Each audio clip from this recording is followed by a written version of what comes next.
नमस्कार दोस्तों, आपका अपना YouTube चैनल स्टडी क्लासेस पे आपका स्वागत है। तो दोस्तों हम लोग देख रहे थे इतिहास में चैप्टर आदि ऐतिहासिक काल को देख रहे थे, जिसमें हम लोग सिंधु सभ्यता के बारे में जानकारी कुछ किए थे, कुछ चर्चाएं किए थे। इसमें से कि उसका जो काल है 2500 से 1750 ईसा पूर्व के मध्य माना गया है। किसी बुक में 2400 से 1750 माना गया, किसी बुक में 2500 से 1500 ईसा पूर्व के मध्य माना गया। तो आप लोगों को ये दोनों लेके चलना है, जो ऑप्शन में रहेगा उसी को टिक करना है। तो मैंने आपको बता दिया था सिंधु सभ्यता में क्या क्या हुए थे घटनाएं, उसके सारे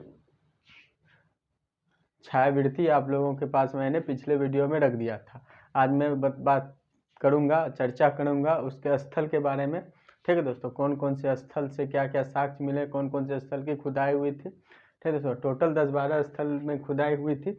इसमें से सबसे पहले था हड़प्पा। समझे दोस्तों, हड़प्पा जो है ये पाकिस्तान में पंजाब प्रांत में पड़ता है। अभी वर्तमान में जो है पाकिस्तान में पड़ता है, यह पाकिस्तान के पंजाब प्रांत में पड़ता है। इसकी खुदाई 1921 ईस्वी में दयाराम साहनी ने किया था। 1921 ईस्वी में दयाराम साहनी ने किया था।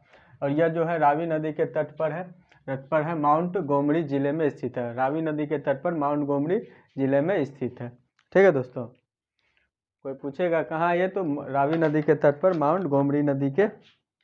रावी नदी के तट पर माउंट गोमरी नदी है, उसी के आसपास में है। समझे दोस्तों। उसके बाद आगे बात करते हैं हम लोग। इसके साक्ष्य स्थल जो थे, प्राप्त साक्ष्य क्या क्या मिले हैं देखिए। यहाँ से मिले हैं कुम्हार का चाक मिले हैं हड़प्पा से। उसके बाद मूर्ति मिले हैं, लकड़ी का ताबूक और ओखड़ी, यानी कि जिसमें हम लोग धान वगैरह कूटा जाता है, सत्तू वगैरह कूटा जाता है, घर में छांटा जाता है, वही सब ओखड़ी मिले हैं लकड़ी का। उसके बाद श्रमिक आवास मिले हैं। उसके बाद कब्रिस्तान मिला है। उसके बाद स्वास्तिक चिन्ह मिला है। स्वास्तिक चिन्ह जो इंडिया, जो कि भारत की एक सभ्यता है, स्वास्तिक चिन्ह, इससे वैदिक काल में भी बताएंगे इसको स्वास्तिक चिन्ह क्या है। समझे, हमारे साहित्य में भी दिया हुआ है स्वास्तिक चिन्ह, जो हम लोग घर के आगे बनाते हैं, ये है स्वास्तिक चिन्ह। समझे। उसके बाद देखिए, उम्मीद करता हूँ हम लोग को हड़प्पा सभ्यता समझ में आ गया होगा। उसका देखिए मोहनजोदारो जो है, ये भी पाकिस्तान के सिंध प्रांत में है, सिंधु नदी के पास में है मोहनजोदारो। इसे मोहनजोदड़ो भी कहा गया है। पाकिस्तान के सिंध प्रांत में, जो कि सिंधु नदी के किनारे में है। जो भी देखिए दोस्तों, जो भी सिंधु सभ्यता के स्थल की खोजाई हुई है, वो किसी न किसी नदी के किनारे ही मिली है, नदी के तट पे ही मिली है। क्योंकि माना जाता है कि पूरे यानी कि प्राचीन काल में जो था, मानव जो थे, ज़्यादातर जो थे नदी तालाब नदियों के किनारे ही बसर करते थे, अपना बस्तियां बनाया करती थी।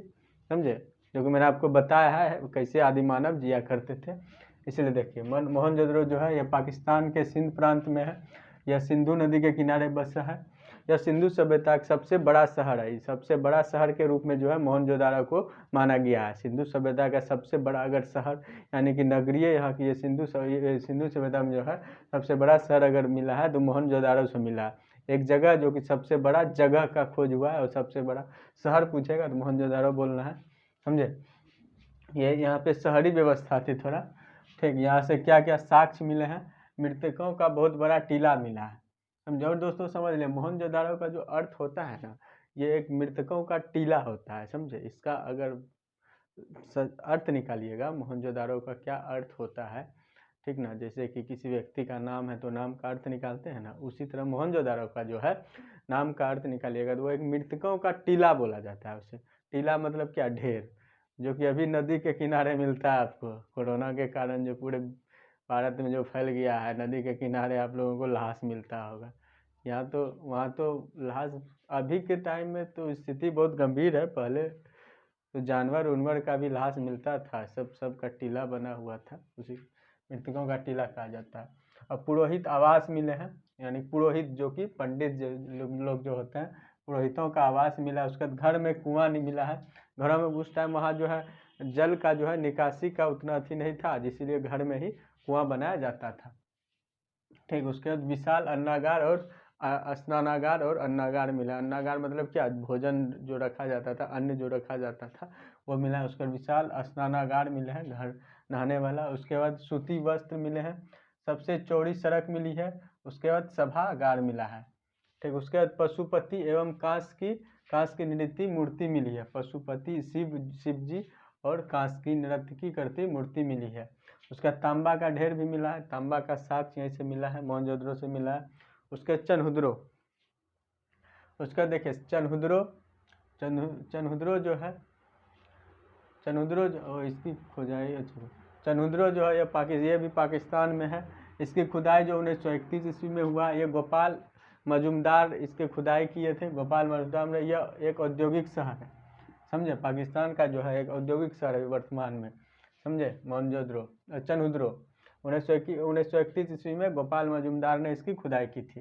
यहाँ से क्या क्या साक्ष्य मिले हैं, मेकअप के सामग्री मिले हैं। कहाँ से, तो चनहुद्रो से। मनक्का, उसके बाद गुड़िया, सुई, अलंकृत ईंट, बिल्ली का पीछा करता हुआ कुत्ता, ये सब जो है साक्ष्य जो है कहाँ से मिला, चनहुद्रो से मिला। इसकी खुदाई कब हुई थी, 1931 ईस्वी में। कब, कौन किया था, गोपाल मजुमदार ने किया था। उसके बाद रोपड़ जो है भारत के पंजाब में रूपनगर जिला में स्थित है। भारत में ही है, जो कि पंजाब के रूपनगर जिले में स्थित है। इसकी खुदाई 1953 ईस्वी में किया था। कौन किया था, यज्ञदत्त शर्मा ने किया था। यह जो है पंजाब के सतलज नदी के किनारे में है।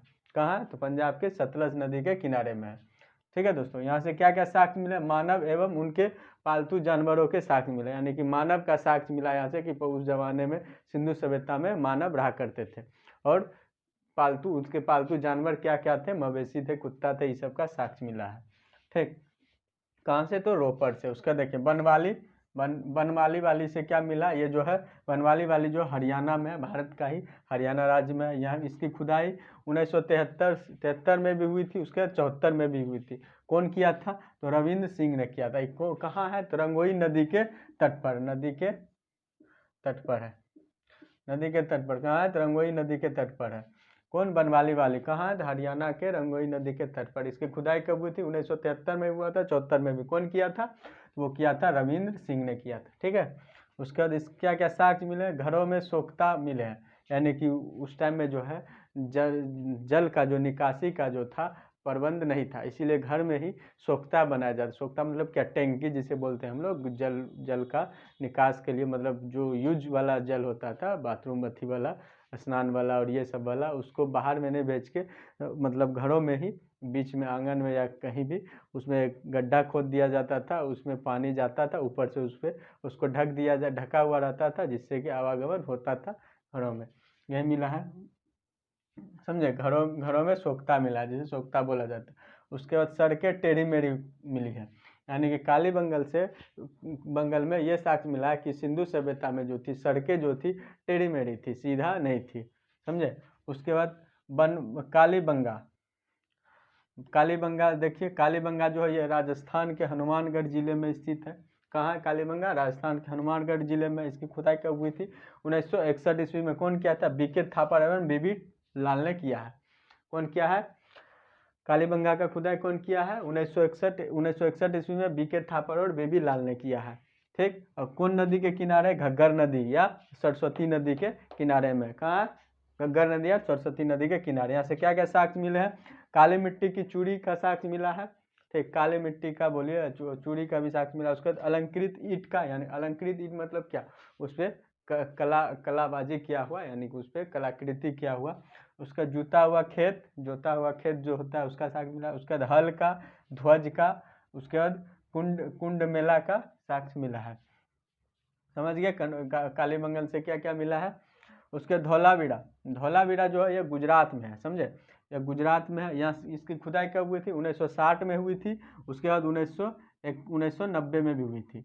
1960 एवं 1990 में कौन किया था, रविंद्र सिंह ने किया था। इसकी जो कौन सी सभ्यता थी, सिंधु सभ्यता का सबसे बड़ा स्थल था, मतलब सबसे बड़ा जगह जो था, जगह में सबसे बड़ा जगह जो प्राप्त हुआ था सिंधु सभ्यता का, वो कहाँ से मिला है, तो वो मिला है धौलावीरा से मिला। इसकी खुदाई कब हुई थी, 1960 में और 1990 में। कौन किया था, तो रविंद्र सिंह ने किया था। बस इससे इतना ही क्वेश्चन रहेगा। उसके बाद सुरकोटदा कहाँ है? तो गुजरात में है। सुरकोटदा कहाँ है? तो गुजरात में है। खुदाई कब हुई थी? 1927 में एवं 1962 में। 1927 में हुआ था, 1962 में भी हुआ था। 1927 में ऑरेल स्टाइन ने किया था, उसके बाद 1962 में जॉर्ज डेल्स ने किया था। ये दोनों ने मिलकर किया था। कौन नदी के किनारे? यह है दास नदी के किनारे में। तो क्या सुरकोटदा जो है कहाँ है? गुजरात में। कौन नदी किनारे? दास नदी के किनारे। खुदाई कब हुआ था? 1927 और 1962 में। कौन किए थे? ऑरेंज स्टाइन और जॉर्ज डेलस ने किया था। समझ गए? यहाँ से क्या क्या साक्ष्य मिले हैं? कलश सावधान मिले हैं एवं घोड़ों के हड्डी मिले हैं। समझे? घोड़ों का हड्डी का साक्ष्य मिला है और कलश सावधान का साक्ष्य सुरकोटदा से मिला है।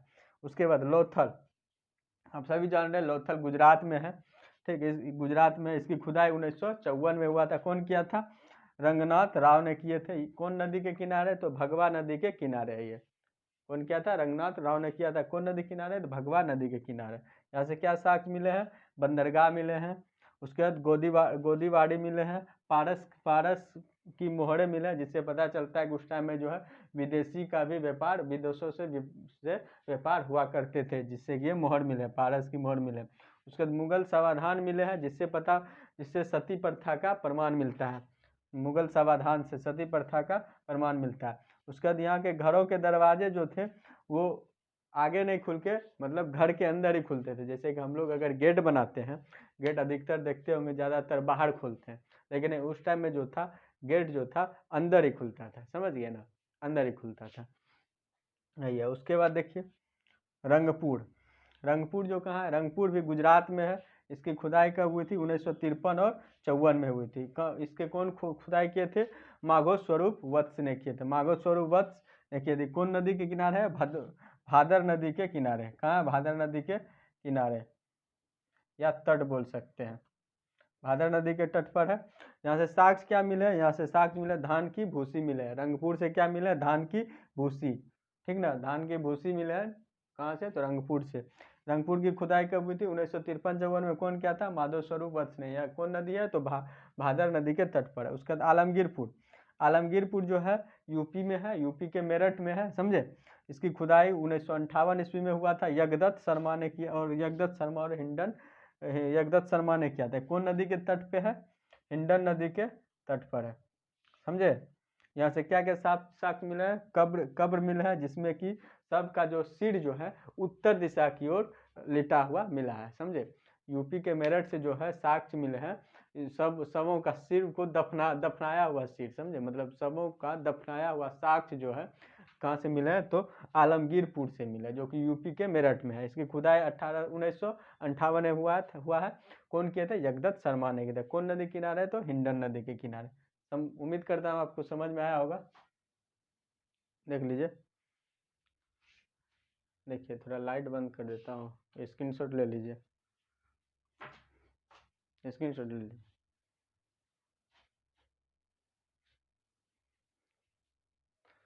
थोड़ा दोस्तों जो मरकरी है ना, मरकरी का लाइट इस पे पड़ता है ना बोर्ड पे, वही अथी कर देता है।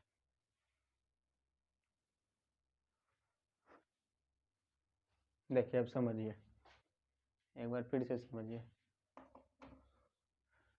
हड़प्पा सभ्यता का क्या क्या है? हड़प्पा सभ्यता बोलिए, सिंधु सभ्यता बोलिए। समझे? हड़प्पा सभ्यता बोलिए, सिंधु सभ्यता बोलिए। क्या कि हड़प्पा सभ्यता की सबसे पहली खुदाई जो हुआ था वो, सिंधु सभ्यता की सबसे पहली खुदाई जो हुआ है वो हड़प्पा नामक जगह पे हुआ है, इसीलिए उसे हड़प्पा सभ्यता भी कहा जाता है। जिसकी खुदाई जो हुआ था 1921 ईस्वी में दयाराम साहनी ने किया है, जो कि पाकिस्तान प्रांत में है। इसी तरह से आप लोग को ऐसा मोहनजोदड़ो जो है ये भी पाकिस्तान प्रांत में है, चनुद्रो भी पाकिस्तान में है। ऐसा आप लोग को उम्मीद करता हूँ अच्छा समझ में आया होगा। आगे जो है हिस्ट्री का ही वीडियो अपलोड कर देंगे। ठीक है दोस्तों, देखिए अपनी पढ़ाई जो है ईमानदारी से बनाए रखिए, ईमानदारी से करते रहिए। अभी घर में रहने का सीज़न है, घर में पढ़िए, अभी टाइम है।